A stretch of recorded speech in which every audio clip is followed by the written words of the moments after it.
हमारे साथ है अविनाश सर। गुड आफ्टरनून, स्वागत। और मैं सेमीकंडक्टर सेक्टर पर आपसे कुछ राय, आपके एनालिसिस, टेक्स, आपकी समझ जानना चाहती हूँ हमारे मार्केट पार्टिसिपेंट्स के इंटरेस्ट के लिए।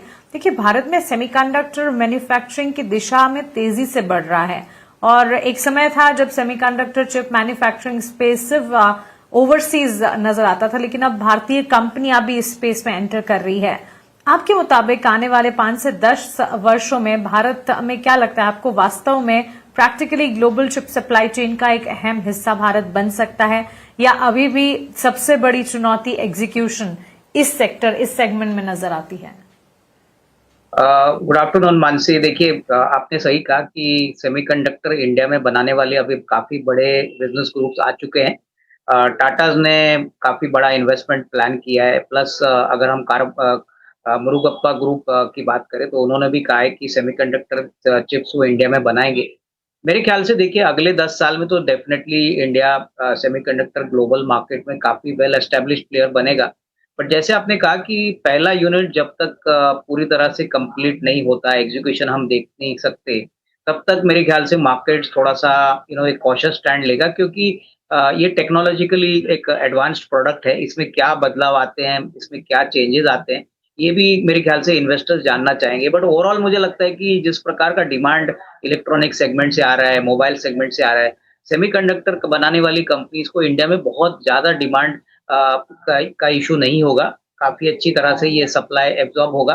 बट आई थिंक जो कंपनी पहले काम शुरू करेगी और जिसका एग्जीक्यूशन सबसे फास्ट रहेगा, वहां पे मेरे ख्याल से मार्केट्स उन कंपनीज को या उन ग्रुप्स को डेफिनेटली ज्यादा अहमियत देगी, क्योंकि एग्जीक्यूशन इज वेरी इंपॉर्टेंट। यहाँ पे अगर कोई भी टाइम डिले होता है या प्रोजेक्ट कॉस्ट बढ़ता है तो डेफिनेटली फिर एग्जीक्यूशन में दिक्कत हो सकती है। तो डेफिनेटली निवेशकों को ये सेक्टर अगर पसंद है तो कम से कम मैं समझता हूँ कि अभी अगर आप इन्वेस्ट करो तो आपको कम से कम 2-3 साल का तो टाइम फ्रेम रखना है, क्योंकि प्रोडक्शन होने के बाद जो नंबर्स आएंगे, ब्रेक इवन होगा, उसके बाद ही पैसा बनेगा। But definitely structurally long term story तो सेमीकंडक्टर्स की काफी बढ़िया है, इसमें कोई डाउट नहीं है। Okay, well explained and thanks for that take Avinash sir. और रिपोर्ट्स की अगर माने तो भारत के लिए मौका यहां पर काफी बड़ा है। भारत का सेमीकंडक्टर बाजार, अनुमान ये लगाया जा रहा है कि 2031 तक 155 अरब डॉलर तक पहुंच सकता है। इलेक्ट्रॉनिक मैन्युफैक्चरिंग और एआई की मांग इस ग्रोथ की सबसे बड़ी वजह बनी है। ओके, अंशुल नहीं हमारे साथ। प्रदीप, 22% की तेजी न्यूवामा वेल्थ ने पिछले एक महीने में दिखाई है और ये स्टॉक अराउंड 1550 के आसपास था एक महीने पहले ही, वहां से अब 1900 की तरफ कूच करता हुआ। क्या राय होगी? देखिए, मुझे लगता है कि बने रहना चाहिए। बहुत बढ़िया स्टॉक है। ऑलरेडी आप देखेंगे लास्ट 5 साल का इनका जो प्रॉफिट ग्रोथ है ऑलमोस्ट 58% रहा है।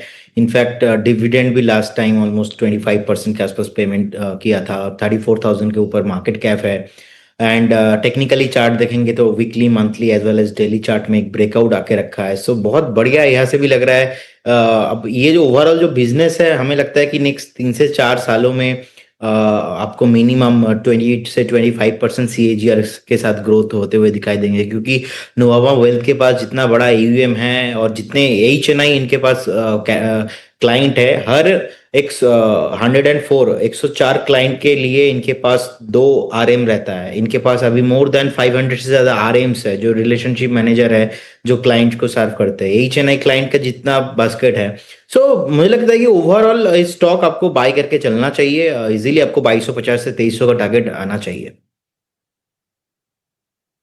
2250 से 2300 तक के टारगेट्स एक्सपेक्ट करके चल रहे हैं एक्सपर्ट्स। देखिए, कहां स्टॉक एक महीने पहले 1500 के लेवल पर था और यहां से आगे 2200 और अबव के टारगेट्स भी एंटिसिपेट किए जा रहे हैं। चलिए, यहां पर एक छोटे से ब्रेक के लिए हम रुकेंगे। ब्रेक के उस पार आगे बढ़ते हैं और कुछ और स्टॉक्स को लेकर आते हैं आपकी स्क्रीन पर।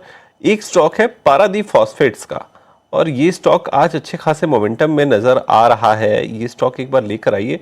ठीक ठाक 15,500 करोड़ के आसपास के मार्केट कैप की कंपनी है। 147 रुपए के भाव आते हुए नजर आ रहे हैं। 10% की तेजी। थोड़ा प्रदीप जी के नाम से मिलता जुलता है। एक काम करते हैं, प्रदीप जी से ही राय लेते हैं। प्रदीप जी, एक बार राय दीजिएगा जरा पारादीप फॉस्फेट्स पर। बहुत सारे डिस्क्लेमर, बहुत सारे लोगों को एक मिस इंफॉर्मेशन होता है कि समटाइम मिस अंडरस्टैंडिंग हो जाती है कि पारादीप वर्सेस प्रदीप, ये कोई मेरा स्टॉक नहीं है and no conflict of interest. देखिए, जोक्स अपार्ट, 118 से लेके 125 के आसपास जिस तरीके से बेस फॉर्मेशन हुआ है, हमें लगता है कि बने रहना चाहिए। इमीडिएट लेवल पे जो टारगेट होगा, ये टारगेट आपको 158 से 160 तक आते हुए दिखाई देंगे। लेकिन लास्ट टाइम जो वीकली सपोर्ट था, आप देखेंगे 160 से 164 के आसपास था, वो टूट चुका था।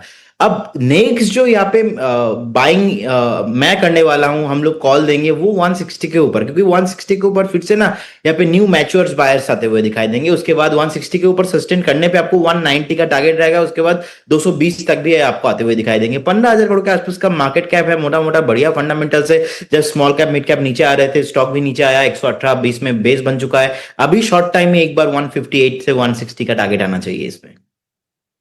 58 से 160 के टारगेट्स आने चाहिए पारादीप फॉस्फेट्स के ऊपर। ये स्टॉक आज 5% की तेजी है। अच्छा, एक हफ्ते में 10% की तेजी है, मुझे ऐसा लगा 10% आज ही चढ़ गया। एक हफ्ते में आज 5%, एक हफ्ते में 10% के आसपास ये स्टॉक चल चुका है। चलिए आगे बढ़ते हैं, एक स्टॉक और लेकर आते हैं आपकी स्क्रीन पर जिसकी चर्चा हमने सुबह ही की थी, और वो शेयर है एचसीएल टेक का। एचसीएल टेक ने फॉर्च्यून 50 कंपनीज के साथ टाई अप किया है, करार किया है, और करार जो है वो एआई प्लेटफॉर्म्स के लिए है। आज शेयर जो है वो 6% के आसपास की तेजी के साथ कर रहा है कारोबार। 1158 के हाई भी टच किए हैं स्टॉक ने।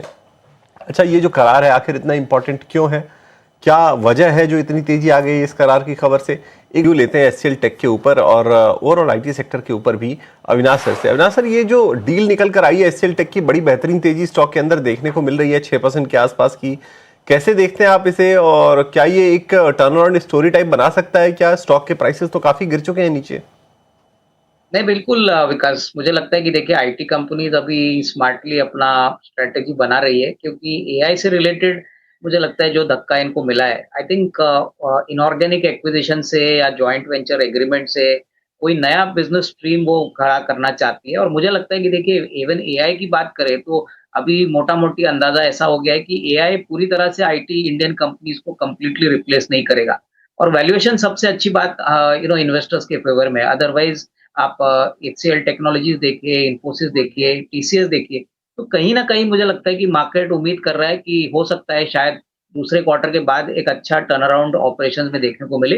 बट स्पेसिफिकली एचसीएल टेक की ये जो डील हुई है, इससे डेफिनिटली हमको लगता है कि एफवाई 27 में ही इसका अर्निंग्स का जो इम्पैक्ट है वो आपको नंबर्स में देखने को मिलेगा। तो डेफिनिटली पॉजिटिव है, शायद इसीलिए आज स्टॉक अच्छा भागा है। ये आगे भी सस्टेन होगा ऐसा मुझे लगता है। ठीक है, तो चलिए ये रहा एचसीएल टेक्नोलॉजीज पर बड़ी डील का असर है जो कि स्टॉक प्राइस पर रिफ्लेक्ट होता हुआ 6% की तेजी, 1142 के स्तर।